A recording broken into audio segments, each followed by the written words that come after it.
നമസ്കാരം. Raf talk ഫുട്ബോളിലേക്ക് അവർക്കും സ്വാഗതം.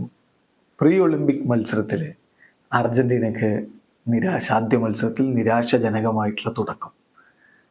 ഒളിമ്പിക്സിന് യോഗ്യത നേടുക, അങ്ങനെ ലിയോ മെസ്സിയെയും ഡിമരിയെയും ഒക്കെ കളിപ്പിക്കുക എന്നുള്ളതാണ് അർജന്റീനയുടെ ഒരു പ്ലാന്.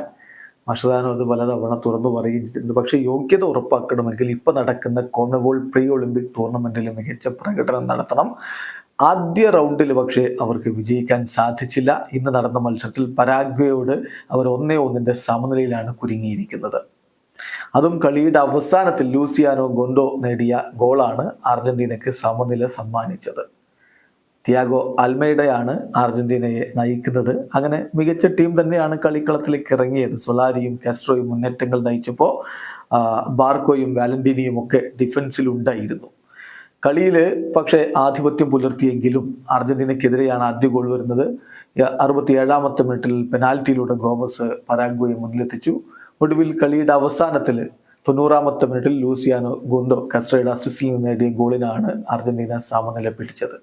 സൂപ്പർ താരം ക്ലോഡിയോ എച്ചുവേരിയെ ആദ്യ 11-ൽ ഇറക്കിയിരുന്നില്ല. അദ്ദേഹം സബ്സ്റ്റിറ്റ്യൂട്ട് റോളിലാണ് അർജന്റീനയ്ക്കായിട്ട് കളിക്കാൻ ഇറങ്ങിയത്. എന്തായാലും രണ്ടാം റൗണ്ടിൽ അർജന്റീനയുടെ മത്സരം പെറുവിനെതിരെയാണ്. ആ കളി 25-ാം തീയതി പുലർച്ചെ 4:30 ആ മത്സരത്തിൽ വിജയത്തിൽ കുറഞ്ഞതൊന്നും മഷറാനയുടെ ടീം ലക്ഷ്യം വെക്കുന്നില്ല എന്നുള്ളതാണ് യാഥാർത്ഥ്യം. ബ്രസീലിന്റെ ആദ്യ മത്സരം 24-ാം തീയതി പുലർച്ചെ 1:30 ബൊളീവിയക്കെതിരെയാണ്. ഇവിടെ അവസാനിക്കുന്നു. ഫുട്ബോൾ ലോകത്തെ കൂടുതൽ വിശേഷങ്ങളുമായി റാഫ് ടോക്സ് കൊണ്ടുവെത്താം.